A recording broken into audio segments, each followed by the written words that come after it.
Hello and welcome everyone. स्वागत है आप सभी का एग्रीकल्चर सक्सेस पॉइंट के इस ऑफिशियल यूट्यूब चैनल पे। आज अपने कम्युनिकेशन स्किल का पेपर करेंगे। पेपर मैं नहीं करवाऊंगा, इंग्लिश के टीचर ही करवाएंगे। और हमारे कॉलेज के अंदर सबसे फेमस टीचर है इंग्लिश के, गुरसेवक सर, वो आपको कम्युनिकेशन स्किल का पेपर कराएंगे। अब क्या है कि पहले जो पेपर कम्युनिकेशन कोर्स चलता था उसके अंदर क्या आता था कि इंग्लिश कोड लिखा हुआ था। मतलब आपका जो कोड होता है वो ENG था, ENG 111 ऐसे करके। तो उसके अंदर पूरा पेपर इंग्लिश के अंदर आता था। अब आपका कोड क्या हो गया? अब आपका कोड हो गया ये AGST 112। एक सेकेंड, पेन का कलर चेंज कर लेता हूँ। अब हो गया आपका AGST 112। अब AGST 112 हो गया। तो अब ये किसके अंदर आ गया? एक्सटेंशन के अंदर आ गया। पहले तो हो गया था इंग्लिश में, अब एक्सटेंशन में आ गया। जब एक्सटेंशन में आ गया फिर आपके पेपर जो होता है वो हिंदी और इंग्लिश दोनों के अंदर लिखा होता है। मतलब इंग्लिश का भी क्वेश्चन होगा वो भी आपके हिंदी में लिखा होगा, बट आप कोशिश करना उसको इंग्लिश में ही आंसर करने की। जैसे कम्युनिकेशन जो है, मतलब जहां पर आपको कम्युनिकेशन से रिलेटेड डेफिनेशन आती है उनको आप हिंदी में करना, लेकिन जहां पर इंग्लिश ग्रामर से रिलेटेड क्वेश्चन आते हैं उनको आप इंग्लिश में ही करने की कोशिश करना, क्योंकि उसका आपको बेनिफिट मिलता है। हिंदी में मत करना उस चीज को, ठीक है? तो वो चीज है। पेपर इसके अंदर सिर्फ पिछले साल का ही करा रहा हूँ, क्योंकि उससे पहले वाले जो पेपर है उसके अंदर बुक लगा करती थी, मतलब टॉपिक्स होते थे, उनसे भी क्वेश्चन आते थे, बुक के क्वेश्चन आते थे। और ग्रामर तो है वो है, इससे समझ आ जाए, कंसेप्ट सारे यहीं पे कवर करवा देंगे आपको सर। इससे पहले वाले पेपर कराने का कोई फायदा भी नहीं था, क्योंकि इसमें वो बुक के क्वेश्चन थे। इसके अंदर आपको ए पार्ट जो वो पूरा करवाया जाएगा, बी पार्ट के अंदर डेफिनेशन सारी करवाई जाएगी, और जो आपके एग्जाम्पल से रिलेटेड है वो सारे क्वेश्चन कराए जाएंगे। लॉन्ग क्वेश्चन है उसके अंदर आपका कम्युनिकेशन का पार्ट आता है वो नहीं कराया जाएगा। बाकी आपको पिछले पूरे साल का पेपर कराया जाएगा, कैसे करना होता है कैसे नहीं, वो सारा आपको गुरसेवक सर करवाएंगे। ठीक है, तो ये आपका पेपर था। अभी तक चैनल को सब्सक्राइब नहीं किया तो प्लीज यार चैनल को सब्सक्राइब कर लेना, और इस वीडियो को सभी स्टूडेंट के पास शेयर कर देना जो एग्रीकल्चर स्ट्रीम से है, जिनका पेपर हुआ है। आप लोगों ने देखा होगा कि एक्सटेंशन का पेपर था, उसमें 70% जो पेपर वो अपने गेस्ट पेपर में से आ गया था। अभी आज एग्रोनॉमी का पेपर हुआ था, उसमें से 60% पेपर अपने गेस्ट पेपर में से आ गया था। तो जो स्टूडेंट अभी तक टॉपर्स वाले ग्रुप से नहीं जुड़े हैं, तो डिस्क्रिप्शन में उसमें अपना लिंक है, वहां से आप व्हाट्सएप ग्रुप पे जुड़ सकते हो हमारे साथ। और जो गर्ल्स हैं उनके लिए अलग ग्रुप बनाया गया, तो वो आप, ये मेरा पर्सनल नंबर है 9784827760। इस पे आप मेरे को अपना नाम और कॉलेज का नाम सेंड कर देना, उसके बाद में मैं आपको उस ग्रुप से में ऐड कर दूंगा। तो वहाँ पर आपके नोट्स भी आते हैं, गेस्ट पेपर भी आते हैं, और जितने भी एग्रीकल्चर से रिलेटेड अपने जो वीडियोस डालते हैं पेपर सोल्यूशन की, या जो भी टॉपिक्स कराते हैं वो सारे के सारे उसके अंदर मिल जाएगा नहीं आपको। तो उस ग्रुप से जरूर जुड़ जाना। और जितने भी आपके साथी हैं जिन्होंने आपके साथ 12वीं में या जेड के अंदर एग्रीकल्चर ले रखी थी, उन सभी के पास शेयर कर देना, ताकि सभी के पास ये अपना कंटेंट पहुंच सके। तो मैं गुरसेवक सर को बुला रहा हूँ, वो आपके सारा पेपर करवाएंगे, और अच्छे से इस चीज को समझ लेना। विद एग्जाम्पल करवाएंगे तो उन एग्जाम्पल को अच्छे से कर लेना। एक पेपर पता लग गया कैसे करते तो आपको पता बाकी भी लग जाएगा। हिंदी इंग्लिश में है वो मैंने आपको बता दिया कैसे करना है कैसे नहीं। तो चलिए यहाँ से आपका पेपर स्टार्ट करते हैं। आ जाइए सर, अच्छे से समझने की कोशिश करना।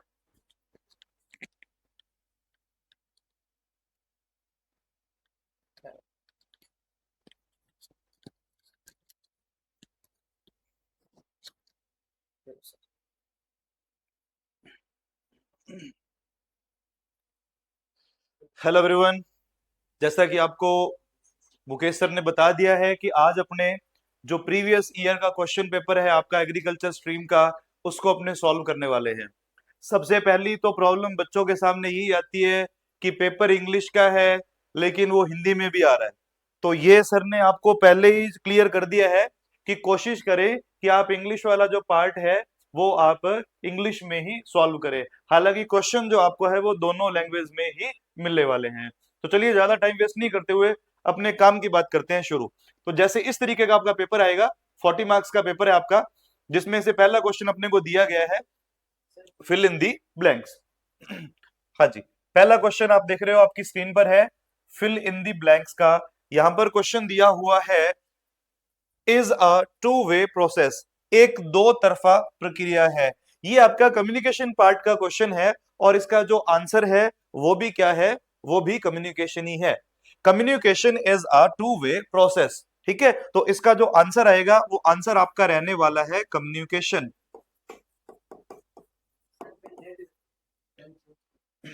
इसका जो आंसर आने वाला है वो आने वाला है आपका कम्युनिकेशन।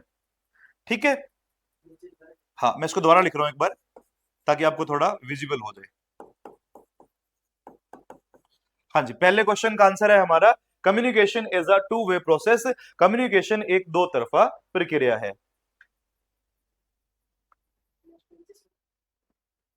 हाँ जी, अब देखते हैं अपने नेक्स्ट क्वेश्चन। नेक्स्ट क्वेश्चन दिया हुआ है किसान call centre helpline number is.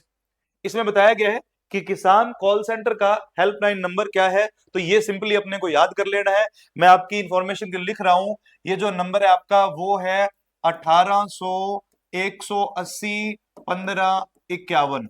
ये तो हर स्टूडेंट को याद होना ही चाहिए। 1800 180 15 51। मैंने दो बार रिपीट कर दिया है। किसान कॉल सेंटर का ये हेल्पलाइन नंबर है। ठीक है, बढ़ते हैं हमारे क्वेश्चन नंबर थर्ड की ओर। इसमें लिखा है summary should be part of the full length of context. तो आपने सिलेबस के दौरान ये पढ़ा होगा कि आपके सिलेबस के अंदर एक प्रेसी राइटिंग नाम से एक टॉपिक लगा हुआ है। ठीक है, तो प्रेसी राइटिंग होती क्या है कि जो भी अपने को पैसेज दिया जाएगा अपने को उसकी समरी लिखनी है। बट इंपॉर्टेंट है कि समरी होनी कितनी चाहिए। तो समरी होनी चाहिए इसकी 1/3। कितनी होनी चाहिए इसकी? 1/3 होनी चाहिए। यानी कि मैं सिंपली कहूं तो 1/3 part of the whole passage आपकी समरी होनी चाहिए। जितना भी आपको पैसेज दिया जाएगा, जैसे एग्जांपल के लिए मान लो पैसेज आपका 12 लाइंस का आता है, तो आपकी समरी कितनी होनी चाहिए? आपकी समरी होनी चाहिए उसका 1/3 यानी कि 4 लाइंस में होनी चाहिए। तो इजी है, आप समझ गए होंगे। चलते हैं हमारे नेक्स्ट क्वेश्चन की ओर। अब ये क्वेश्चन आपका ग्रामर में से है। इसमें लिखा है pick out the adjectives in the sentence. पहले तो आपको ये पता होना चाहिए कि एडजेक्टिव क्या होते हैं। तो हमें सभी को पता है कि adjectives are those words which qualify noun और प्रोनाउन। यानी कि एडजेक्टिव्स वो वर्ड्स होते हैं जो नाउन या प्रोनाउन की विशेषता बताते हैं। ओके, तो इस क्वेश्चन में उसने यही तो पूछा अपने से कि बताओ इस सेंटेंस के अंदर एडजेक्टिव कौन सा है। तो सेंटेंस है आपके सामने Ram is a nice person. तो अपने को क्लियर पता लग रहा है कि इसके अंदर जो नाइस वर्ड दिया गया है ये किसकी विशेषता है? ये एक्चुअली राम की विशेषता है। तो नाइस हमारा क्या हो जाएगा? एडजेक्टिव हो जाएगा। यानी कि मैं आंसर लिखूंगा इधर, तो नाइस जो आपका है वो है भाई इसमें आपका एडजेक्टिव। एडजेक्टिव जब भी पूछा जाएगा ध्यान रखना उसमें हमेशा विशेषता ही पूछी जाएगी। और विशेषता हमेशा नहीं है कि वो अच्छी होगी, वो बुरी भी हो सकती है। मान लो जैसे मैंने ये कह दिया कि ये इंसान बहुत डरपोक है, तो डरपोक भी तो एडजेक्टिव है। ये इंसान बहुत इंटेलिजेंट है, तो इंटेलिजेंट भी एडजेक्टिव है। जैसे राम यहाँ पे नाइस पर्सन था, तो एडजेक्टिव विशेष रूप से ध्यान रखना, विशेषता बताई जाएगी उसके अंदर। ठीक है, अब चलते हैं हमारा नेक्स्ट क्वेश्चन। नेक्स्ट क्वेश्चन लिखा है pick out the verb in the sentence. आपके सिलेबस के अंदर वर्ब टॉपिक लगा हुआ है। अपने को बताना है कि सेंटेंस के अंदर वर्ब कौन सी है। भाई सिंपल सी बात है, वर्ब क्या होता है? सेंटेंस के अंदर जो मेन एक्शन होता है उसी को तो अपने वर्ब कहते हैं। तो इसके अंदर देखो सेंटेंस लिखा हुआ है I have sold my bicycle.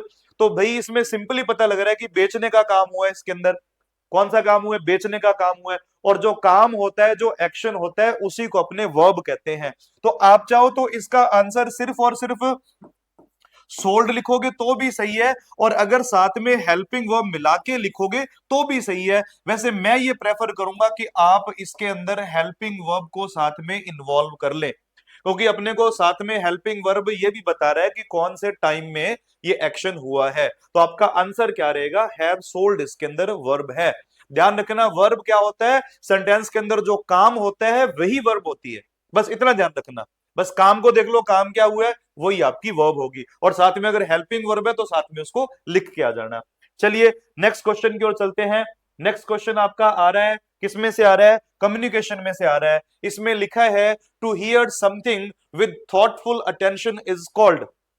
जैसा हिंदी में लिखा हुआ है कि विचार के साथ पूर्ण ध्यान से सुनने को क्या कहा जाता है। तो जब आप किसी की बात को बड़े ध्यान से सुनते हैं तो आंसर तो आपको पता लग ही गया कि क्या आना चाहिए? लिसनिंग आना चाहिए। जब अपने किसी की बात को बड़े ध्यान से सुनते हैं तो उसी को अपने कहते हैं लिसनिंग। तो आपका जो आंसर रहेगा वो रहने वाला है लिसनिंग। जिन बच्चों ने मेरे बताने से पहले आंसर सोच लिया था, बहुत अच्छी तैयारी आपकी, इसका आंसर है लिसनिंग।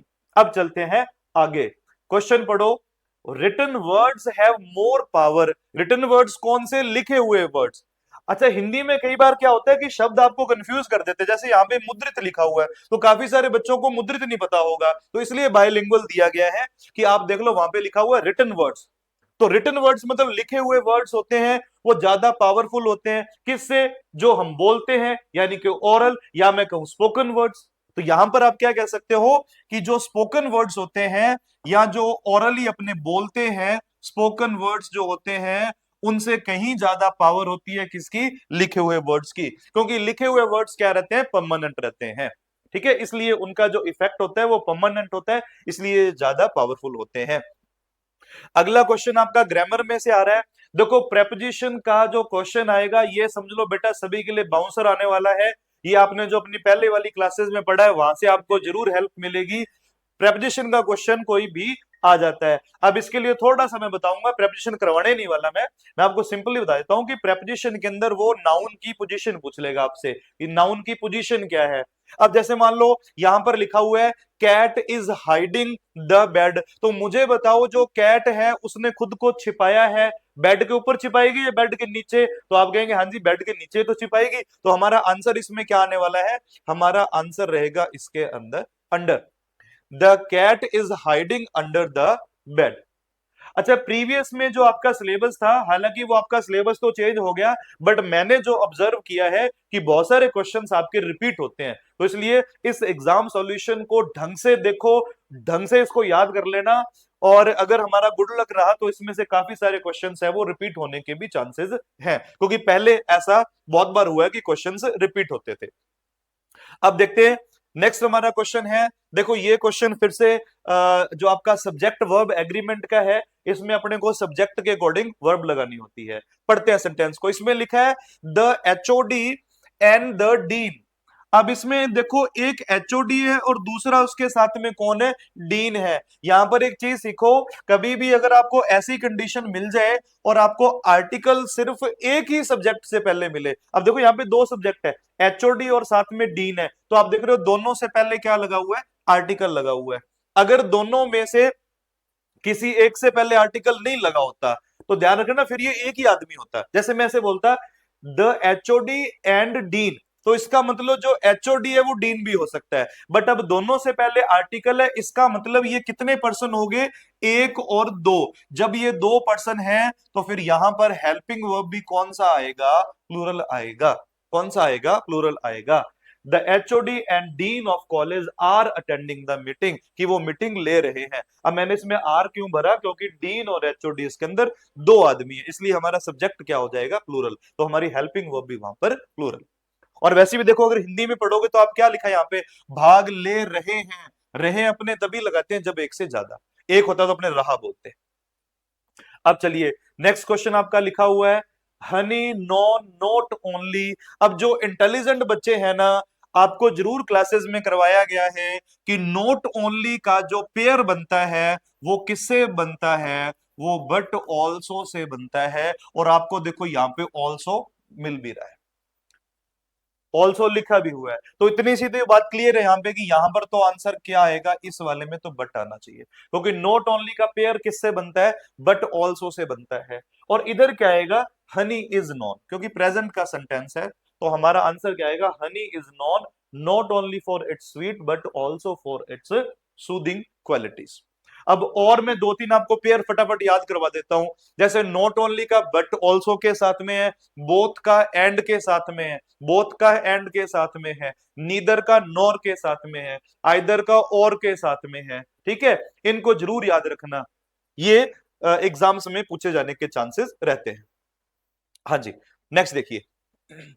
अब नेक्स्ट हमारे सामने क्वेश्चन है, देखो हमें ऑब्जेक्टिव क्वेश्चन दे रखे हैं, चार ऑप्शंस हैं और हमें देखना है कि इसमें सही आंसर कौन सा है। कम्युनिकेशन का क्वेश्चन है।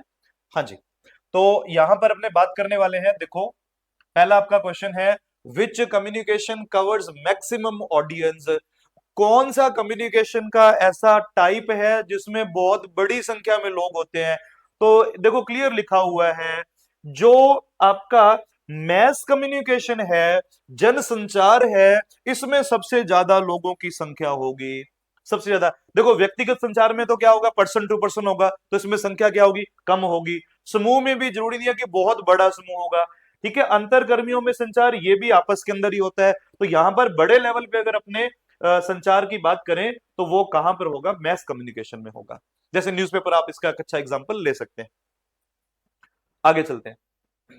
आगे क्वेश्चन लिखा हुआ है which one of them non verbal communication. अब आपने पढ़ा होगा कि एक कम्युनिकेशन वर्बल होता है और एक कौन सा होता है, नॉन वर्बल होता है। वर्बल जिसके अंदर अपने वर्ड्स यूज करते हैं, नॉन वर्बल जिसके अंदर अपने क्या करते हैं, बॉडी लैंग्वेज होती है हमारी, जिसमें सिंबल्स अपने यूज करते हैं। तो यहां पर इसमें लिखा है कि कौन सा नॉन वर्बल कम्युनिकेशन है। नॉन वर्बल का मतलब जिसमें क्या नहीं होंगे, वर्ड्स नहीं होंगे जिसके अंदर। तो आप देखेंगे टेलीविजन के अंदर तो आवाज आती है ना, तो वहां तो वर्ड्स होते हैं, तो टेलीविजन इसका आंसर नहीं हो सकता। ठीक है, मैगजीन में तो क्लियरली वर्ड्स लिखे होते हैं, तो यहां भी आपका आंसर नहीं होना चाहिए। ये रेडियो में भी वर्ड्स आते हैं, लेकिन बॉडी लैंग्वेज में सिर्फ और सिर्फ क्या होता है, इशारे होते हैं। जैसे मान लो क्लास में बच्चे को अपने कहते हैं कि ऐसे करते हैं ना अपने, कि चुप हो जाओ। अब मैंने वर्ड्स बोला नहीं, मैंने सिर्फ इशारा कर दिया। तो ये बॉडी लैंग्वेज किसका एग्जाम्पल है, नॉन वर्बल कम्युनिकेशन का एग्जाम्पल है। नेक्स्ट चलते हैं, इसमें लिखा हुआ है in verbal presentation the listener can clarify their doubts in the session. ये लिखा है कि मौखिक प्रस्तुति में श्रोता सत्र में अपने संदेह को दूर कर सकता है। यानी कि ये अपने बात कर रहे हैं कि जब वर्बल प्रेजेंटेशन होगी, यानी कि जब आप कुछ बोल के प्रेजेंट कर रहे हो, तो उस समय आपके डाउट अगर आपको क्लियर करने हैं तो वो कौन करवाएगा, जब ऑडियंस आपसे क्वेश्चन पूछेगी। जब ऑडियंस आपसे क्वेश्चन पूछेगी तो इसका मतलब क्या है कि आपका कम्युनिकेशन उन तक पहुंच रहा है, और उनका कम्युनिकेशन उन तक आपका कम्युनिकेशन पहुंचेगा, और फिर वो आगे आपसे क्वेश्चन जो है वो पूछेंगे, तो इससे अपने को उसमें डाउट है वो क्लियर हो जाएगा। आगे चलते हैं, नेक्स्ट क्वेश्चन है लेक्चर नोट्स लेते समय कौन सा कथन संबंधित नहीं है। पहले तो ध्यान दो, लेक्चर नोट्स क्या होते हैं। देखो, कभी भी कोई टीचर पढ़ा रहा है, चाहे तो आप उसकी लाइव क्लास देख रहे हो, चाहे आप रिकॉर्डेड देख रहे हो, उस समय जो आप उसके द्वारा बताए गए मैटर को नोट करते हैं ना, वही लेक्चर नोट होता है। और इसमें इसने पूछा अपने से कि लेक्चर नोट में कौन सी चीज नहीं है, तो ध्यान रखना इसमें ये तीनों ही नहीं होती है, इसमें ये तीनों ही नहीं होती हैं। तो हमारा आंसर क्या होगा, ऑल ऑफ द अबव होगा। अब चलते हैं नेक्स्ट क्वेश्चन, फिर से ग्रामर का क्वेश्चन आ गया। I can't believe my keys at home. तो ध्यान रखना, अब इसमें ये बंदा बोल रहा है कि आई कांट बिलीव, मैं विश्वास नहीं कर सकता या मुझे विश्वास नहीं हो रहा है, मतलब प्रेजेंट से कनेक्शन बन रहा है इसका, और प्रेजेंट से कनेक्शन बन रहा है, तो इसलिए इसमें जो आंसर आना चाहिए आपका, वो आना चाहिए हैव के साथ में, थर्ड फॉर्म आनी चाहिए। ठीक है, क्योंकि वो काम, भूलने वाला काम पूरा हो गया ना। अब आप कहेंगे सर समझाओ कि इसमें थर्ड फॉर्म ही क्यों लगाई आपने, क्योंकि चाबियां वो घर पे भूल गया ना, तो इसका मतलब भूलने वाला काम कंप्लीट हो गया। और काम कंप्लीट जब होता है तो उसको हमेशा हैव के साथ में थर्ड फॉर्म या हैज के साथ में थर्ड फॉर्म। ठीक है, और यहां आपको पता है आई है तो आई के साथ में आएगा, हैव आएगा, इसलिए आपका आंसर रहेगा ये वाला। अब नेक्स्ट क्वेश्चन देखो, he studied hard he couldn't pass the exam. तो यहां पर जो क्वेश्चन आपको दिया गया है, ध्यान रखना, ये आपको कंजंक्शन टॉपिक में से दिया गया है, जो आपके सिलेबस के अंदर कंजंक्शन, या जिसको अपने कनेक्टिव भी कह देते हैं, ये उस टॉपिक में से दिया हुआ है। कनेक्टिव्स जो आपने पहले वाली क्लासेस में जरूर सीखे होंगे, जैसे एंड है, बोथ एंड है, येट है, बट है, स्टिल है, इस तरीके से। अब सेंटेंस को जरा पढ़ते हैं अपने, इसमें क्या लिखा है, ही स्टडीड हार्ड, उसने मेहनत की, he couldn't pass the exam, लेकिन वो एग्जाम को पास नहीं कर पाया। इसका मतलब जो रिजल्ट आया वो कंडीशन के अगेंस्ट आया। और जब कभी भी ऐसा हो तो इन सेंटेंस को बोलते हैं अपने एडवर्सेटिव या विरोधाभासी वाक्य कहते हैं, जहां रिजल्ट कंडीशन का विरोध कर रहा है। और विरोध करने वाला जो कंजक्शन है वो कौन सा, इसमें ऑल्दो है। आपको मैं विरोध करने वाले कुछ कंजक्शन यहाँ पे लिखवा देता हूं, ताकि अगर ये एग्जाम्पल ना आके वो वाला एग्जाम्पल आ जाए। तो ध्यान रखना, ऑल्दो यहाँ पे लिखा हुआ है, ऑल्दो के अलावा इसी के जैसे यूज होने वाला एक कंजक्शन और है दो, ये भी कॉन्ट्राडिक्टरी है, यानी कि तभी यूज होगा जब आपको लग रहा है कि रिजल्ट है वो कंडीशन के अकॉर्डिंग नहीं आ रहा है ना। मैं मेहनत की है तो वो पास नहीं हुआ, पास होना चाहिए था ना। मान लो मैं ये कहता हूं कि उसकी टांग टूट गई है बट वो डांस कर रहा है, तो आप ये कहेंगे कि टांग टूटने पर तो उसको रेस्ट करना चाहिए था ना, लेकिन वो तो क्या कर रहा है, रिजल्ट जो है वो कंडीशन के अगेंस्ट जा रहा है। ठीक है, तो अगेंस्ट के लिए आपके पास कौन कौन से कंजक्शन है, ऑल्दो है, दो है, एक इसके अलावा आपके पास रहता है जी बट, बहुत कॉमनली यूज किया जाता है। एक कौन सा है जी, येट। ठीक है, अगर आप ये चार कंजक्शन याद कर लेंगे तो ये काफी है। अगर कोई भी पेपर में क्वेश्चन आपको ऐसा आ जाए जो कॉन्ट्राडिक्टरी है, तो आप इनमें से लगा देना। और भी आसान कर देता हूं, ये जो दो और ऑल्दो है, ये मोस्टली सेंटेंस के कहां लगते हैं, शुरू में लगते हैं। और यहां देखो ऑल्दो कहां लगा, शुरू में लगा। ठीक है, तो इजी रहेगा आपके लिए। अब चलते हैं नेक्स्ट। नेक्स्ट चलते हैं, न्यूज़पेपर इज, न्यूज़पेपर क्या है? मैंने प्रीवियसली आपको क्वेश्चन करवाया था, मैंने कहा जो बड़े लेवल तक पहुंचता है, जो बहुत बड़ी संख्या तक पहुंचता है, तो न्यूज़पेपर कहां पहुंचेगा? बड़ी संख्या तक। और बड़ी संख्या क्या है? मैस कम्युनिकेशन है, बड़ी संख्या तक न्यूज़पेपर ही पहुंचेगा। चलते हैं नेक्स्ट। नेक्स्ट लिखा हुआ है, she sings beautifully that everyone enjoys her performance.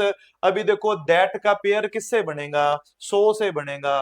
तो आपको मैंने कहा था कि पेयर याद करो, both and, not only but also, so that, too to, ये सारे पेयर याद कर लो आप, ठीक है।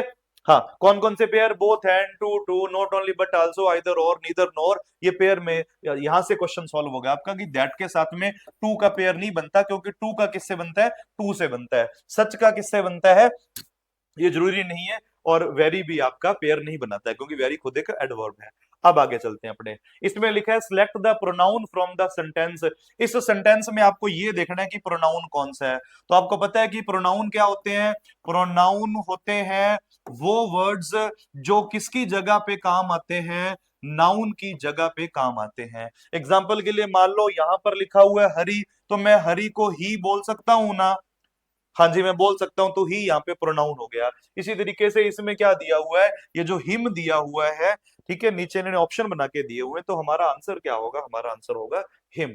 प्रोनाउन कौन से होते हैं मैं आपको फटाफट बता देता हूं। जैसे आपने देखा होगा आई, फिर है वी, और फिर है यू, ही, और शी, और दे है, और इट, इनके आगे फैमिलीज बनती है। जैसे आई, माई, मी, फिर वी, आर, अस, यू की बन जाती है योर और यू, ही की बन जाती है हिज और हिम, शी की बनती है हर और हर, दे की बनती है देयर और देम, और इट की बनती है इट्स और इट। बस इस टेबल को तुम याद कर लो, और ध्यान रखना प्रोनाउन का क्वेश्चन तुम्हारा गलत नहीं होगा। इस पूरे टेबल को रट लेना, ठीक है। और इसमें एक और आसान कर देता हूं, अगर उसने पूछ लिया आपसे कि पोजेसिव बताओ, तो बीच वाला जो रो है ना, बीच वाली रो है, इसको अपने किस नाम से जानते हैं? पोजेसिव के नाम से जानते हैं। यानी कि पोजेसिव का मतलब होता है जो अपने अधिकार बताता है, ठीक है। जैसे मैंने बोल दिया दिस इज माई मार्कर, ये मेरा मार्कर है, तो हाँ जी, ये है जी आपका प्रोनाउन। आगे चलते हैं, which statement not related to basic character of good message. एक अच्छा मैसेज कैसा हो? इसने बोला एक अच्छा मैसेज है, उसकी कौन सी विशेषता नहीं है? तो एक अच्छा मैसेज क्लियर तो होना चाहिए, टाइमलीनेस भी उसमें होनी चाहिए, कंप्लीट भी होनी चाहिए, बट उसमें कंफ्यूजन नहीं होनी चाहिए। तो यही हमारा आंसर है, उसमें कंफ्यूजन नहीं होनी चाहिए, ठीक है। अब चलते हैं अपने आगे। हाँ जी, अभी आगे आपका जिसमें आपको क्वेश्चंस थियरी में लिखने होते हैं। पहला क्वेश्चन आपका क्या है? पहला क्वेश्चन है आपका, इसमें लिखा हुआ है explain proper nouns with suitable examples. तो आपको पता होना चाहिए कि जो नाउन होती है, नाउन के बेसिकली 5 टाइप होते हैं। कौन कौन से नाउन के 5 टाइप कौन से होते हैं? प्रॉपर नाउन, कॉमन, कलेक्टिव, और उधर 2 और हो जाते हैं, एब्स्ट्रैक्ट और कॉन्क्रीट, ठीक है। हाँ, प्रॉपर नाउन, प्रॉपर नाउन का मतलब particular name of a person, place और थिंग। जहां पर अपने किसी पर्सन का नेम ले रहे हैं, तो एक ही पर्सन की बात होगी, एक ही प्लेस की बात होगी, एक ही थिंग की बात होगी, तो उसको अपने क्या बोलेंगे? प्रॉपर नाउन बोलेंगे। एग्जांपल्स की बात करूं तो जैसे मान लो मैंने एग्जांपल्स के लिए मैंने कहा, मैंने लिख दिया, मैंने कहा अलीना, तो अलीना अपने को पता है कि किसी पर्सन का नेम है, तो ये क्या हो गया? प्रॉपर नाउन, ठीक है। जैसे मैंने बोल दिया किसी कंट्री का नेम बोल दिया मैंने, जैसे मैंने बोल दिया इंडिया, तो इंडिया आपको पता है कि पर्टिकुलर एक कंट्री का नाम है, तो ये प्रॉपर नाउन हो गया। बट अगर मैं अलीना की जगह क्या लिख दूंगा? मैंने लिख दिया गर्ल, तो गर्ल तो कोई भी हो सकती है, इसका मतलब ये कॉमन हो जाएगी। इंडिया लिखा मैंने तो ये प्रॉपर है, बट कंट्री लिखूंगा तो कंट्री कोई भी हो सकती है। जहां कोई भी हो वो कॉमन है, और जहां पर्टिकुलर एक की बात हो वो क्या है? प्रॉपर है, ठीक है। चलिए नेक्स्ट क्वेश्चन लिखा हुआ है explain pronoun with suitable examples. अभी पीछे मैंने क्वेश्चन करवा दिया कि प्रोनाउन क्या होते हैं? वे वर्ड्स होते हैं जो नाउन के जगह पे काम आते हैं, और एग्जांपल्स पीछे वाले पेज पे देख लेना, मैंने दिए हुए हैं, टेबल बना दिया आपको मैंने, ठीक है। आगे है एक्सप्लेन पोजेसिव प्रोनाउन। ये भी अभी मैंने बताया था आपको पिछले वाली स्लाइड में कि पोजेसिव कौन सी है? सेकंड वाली रो, जैसे आई के बाद जो माई आता है ना, तो ये सारे के सारे पोजेसिव क्या करेंगे? पोजेसिव अधिकार बताने का काम करेंगे। जैसे this is my book, this is your notebook, इस तरीके से पिछले वाली स्लाइड में आपको इन दोनों क्वेश्चंस का आंसर मिल जाएगा। अब चलते हैं अपने आगे। अब यहां पर लिखा हुआ प्रश्नवाचक वाक्य को उपयुक्त उदाहरणों सहित समझाइए। Explain interrogative sentence with suitable example. अब आपको पता होना चाहिए कि जी इंटेरोगेटिव सेंटेंस क्या होता है? जिसके अंदर अपने सामने वाले से डायरेक्ट क्वेश्चन पूछते हैं। सामने वाले से हम कुछ इंक्वायरी करते हैं, यानी कि एक ऐसा सेंटेंस जिसमें सामने वाले से हम इंक्वायरी करते हैं या हम क्या करते हैं, डायरेक्ट उससे कोई ना कोई क्वेश्चन पूछते हैं, उसी को हम कहते हैं इंटेरोगेटिव सेंटेंस। और इसके सबसे बड़ी खास बात क्या होती है, इसके लास्ट में साइन ऑफ इंटेरोगेशन लगा होता है। और आपसे क्वेश्चन ये बोला है कि इंटेरोगेटिव सेंटेंस को एग्जांपल्स के साथ बता दो। अब इंटेरोगेटिव कैसे हो सकते हैं, जैसे मैंने बोल दिया व्हाट्स योर नेम, तो ये इंटेरोगेटिव है। आर यू बिजी, ये इंटेरोगेटिव है। आर यू प्लेइंग क्रिकेट, ये इंटेरोगेटिव है, यानी कि सामने वाले से आपने क्वेश्चन पूछना है। उसके बाद में लिखा हुआ है कि इनोवेशन क्या होता है। देखो इनोवेशन का अगर मैं आपको इजीली बता दूं, तो जब आप कोई नया आइडिया प्रोड्यूस करते हो या आप कोई नया मेथड प्रोड्यूस करते हो जो पहले से चल रहे आइडियाज या मेथड को क्या करता है, इंप्रूव कर देता है। बस इतना सा याद रख लो, इनोवेशन। इनोवेशन का मतलब अगर आप कोई नया थॉट, नया आइडिया या नया मेथड अगर आप इंट्रोड्यूस करवाते हो जिससे पहले वाले की कमियों को सुधार किया जाता है, तो वो इनोवेशन है। आगे है लिसनिंग। आपको पता है कि लिसनिंग का मतलब क्या होता है, सुनना। कि जब सामने आपके कोई बोल रहा है और उसकी थॉट्स को आपने बहुत ही केयरफुली सुनना होता है, ऑब्जर्व करना होता है, तभी तो आप उसको समझ पाएंगे। और उसी प्रोसेस को क्या कहते हैं, लिसनिंग कहते हैं। ठीक है, जब आप स्पीकर की थॉट्स को बहुत केयरफुली सुनते हो।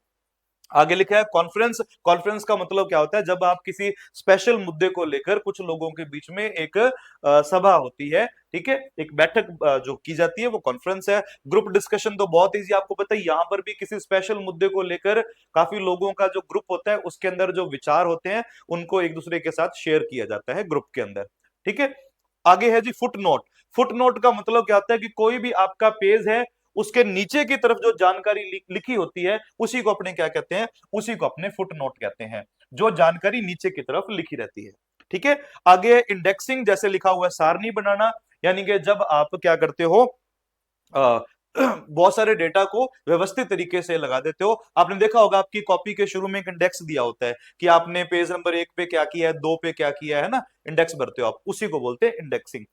एक क्वेश्चन आगे हो रहा है समराइजिंग। समराइजिंग का मतलब क्या होता है, मैंने शुरू शुरू में पहला क्वेश्चन जो आपको दूसरा क्वेश्चन करवाया था, दिए गए पैसेज को 1/3 भाग या मैं कहूं उसको 1/3 के अंदर समराइज कर देना। जैसे मान लो 15 लाइंस दी गई है, तो 15 लाइन की समरी कितनी होनी चाहिए, 5 लाइंस की होनी चाहिए। ठीक है, और अपने को एक उसका टाइटल निकालना होता है, यानी कि जो 15 लाइनें दी गई हैं वो किस बारे में है। लेसन पढ़ते हो उसके ऊपर उसका टाइटल लिखा होता है ना, बस आपको इसमें भी ऐसा ही करना है। पैसेज दिया होगा, पैसेज को आपने 5 लाइन में शॉर्ट करके लिख देना है, यानी कि उसकी समरी लिखनी है और ऊपर उसके टाइटल निकाल देना है कि भाई पैसेज किस बारे में है।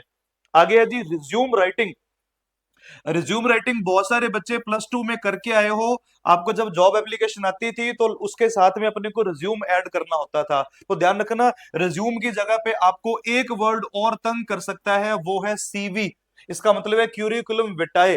ध्यान रखना, क्यूरिकुलम विटाए ये वर्ड भी दिया जा सकता है, क्यूरिकुलम विटाए। तो कंफ्यूज नहीं होना, क्यूरिकुलम विटाए का मतलब भी यही है। और एक वर्ड और आ सकता है, दैट इज बायोडेटा। ठीक है, इसका मतलब भी सेम ही है। अब इसके अंदर क्या करना होता है, आपने अपनी पर्सनल इंफॉर्मेशन देनी होती है, आपने अपनी एजुकेशन के बारे में बताना होता है, ठीक है, और आपकी हॉबीज के बारे में, आपकी स्ट्रेंथ वगैरह के बारे में आपने बताना होता है। यानी ये कुल मिला के आपके बारे में जानकारी होती है जो रिज्यूम होता है। फिर है जी फील्ड डायरी। जब आप कभी भी रिसर्च के लिए जाते हो, वहां लोगों से मिलते हो, उनके आप एक्सपीरियंसेस वगैरह को अपने डायरी में जब नोट कर लेते हो, वहां जो भी जानकारी आपको इकट्ठी होती है, ठीक है, जैसे मान लो आप किसी भी खेत का सर्वे करने चले गए, वहां जो भी लोग मिले उन्होंने अपने एक्सपीरियंस बताया, आपने डायरी में लिख लिया, जो डेटा मिला डायरी में लिख लिया, तो यही होता है जी फील्ड डायरी। अब चलते हैं आगे। आगे यहां पर एक क्वेश्चन दे रखा है, ध्यान देना, ये डायरेक्ट से इनडायरेक्ट में जाने के लिए अपने को एक पैसेज फॉर्म में दिया गया। काफी सारे बच्चों को तो इस क्वेश्चन को सॉल्व नहीं करना आया होगा कि सॉल्व कैसे करना है ना। ऊपर 3 लाइनें दे दी, फिर 3 नीचे खाली छोड़ दी। अब ध्यान देना, फादर अपने बेटे से बोल रहा है वाई आर सो लेट, बोला तुम लेट क्यों हो। ठीक है, तो फादर ने उससे क्वेश्चन पूछा है, the father asked the son, और पूछ रहा है why why you were so late. अगर आपने नरेशन सीखे होंगे तो नरेशन में अपने को पता है कि अगर आपका रिपोर्टिंग वर्ब पास्ट में रहता है ना, तो आपको आगे भी चेंजेस करने होते हैं। ठीक है, अभी मैं सिर्फ आंसर बता रहा हूं क्योंकि टॉपिक मैं एक्सप्लेन करूंगा तो वीडियो शायद 2.5 घंटे की बन जाएगी। ठीक है, मैं सिर्फ आंसर लिख देता हूं। द सन रिप्लाइड, अब बेटे ने क्या उत्तर दिया? The son replied that he had been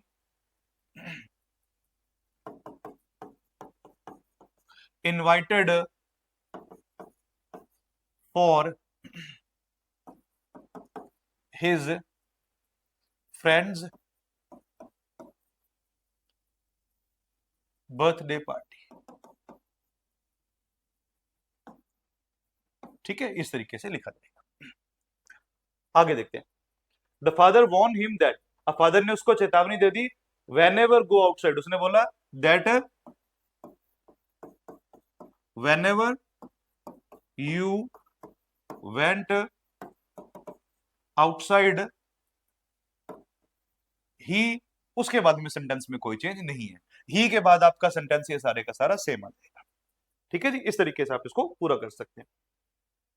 और उसके बाद में यहां पर एक क्वेश्चन जो और अपने काम का है, प्रेसी राइटिंग। ध्यान रखना, प्रेसी राइटिंग मैं पहले करवा चुका हूं, इसी को कहते हैं जी समराइजिंग। तो कंफ्यूज नहीं होना, समराइजिंग और प्रेसी राइटिंग एक ही होती है। इसको भी 1/3 भाग में अपने को बनाना होता है। Explain adjectives and their different kinds, adjective और उसके अलग अलग प्रकारों को अपने को बताना है। एडजेक्टिव क्या होता है? विशेषण होता है, इसके कितने प्रकार होते हैं? ठीक है, जैसे कि मान लो आपने देखा होगा कि एडजेक्टिव ऑफ क्वालिटी होता है, एडजेक्टिव ऑफ क्वांटिटी होता है, इंटेरोगेटिव एडजेक्टिव्स होता है। इस तरीके से इसके प्रकार होते हैं और अपने को एग्जांपल्स लिखने हैं। फिर इसी तरीके से एडवर्ब जो कि क्रिया विशेषण होता है, ठीक है, उसके भी अपने को प्रकार लिखने हैं। तो ये थ्योरी वाला पार्ट है। ठीक है जी, आई होप कि आपको काफी सारी बातें इसमें सीखने को मिली होंगी। और मिलते हैं फिर किसी नई वीडियो में। अभी मुकेश सर आपको जानकारी देंगे।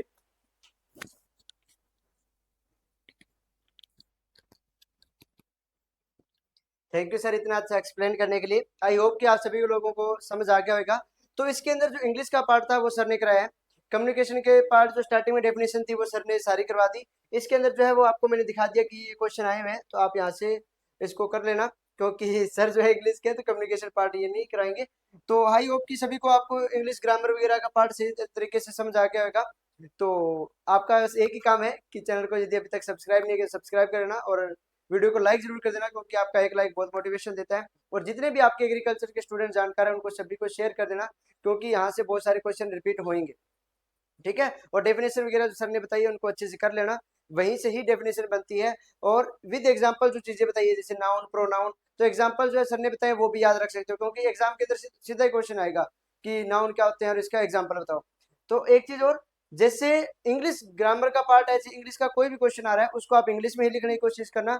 हाँ, जो कम्युनिकेशन वगैरह के लिए आती हैं जैसे ये वाला है, ये इन चीजों को आप हिंदी में लिख सकते हो, लेकिन कम जो आपका इंग्लिश का पार्ट है उसको आप इंग्लिश में ही लिखने की कोशिश करना, क्योंकि कई बार एग्जामिनर पे डिपेंड करता है, वो देख लेता है कि इंग्लिश वाला पार्ट हिंदी में करा तो वो नंबर काट भी देगा।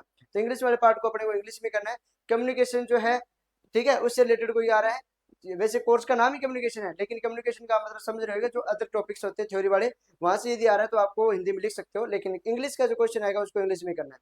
ठीक है, तो आई होप सभी लोगों को ये पेपर अच्छे से समझ आ गया होगा। ठीक है, और जो बच्चे अभी तक टॉपर्स वाले ग्रुप से नहीं जुड़े हैं तो डिस्क्रिप्शन में लिंक है, वहां से जुड़ जाना।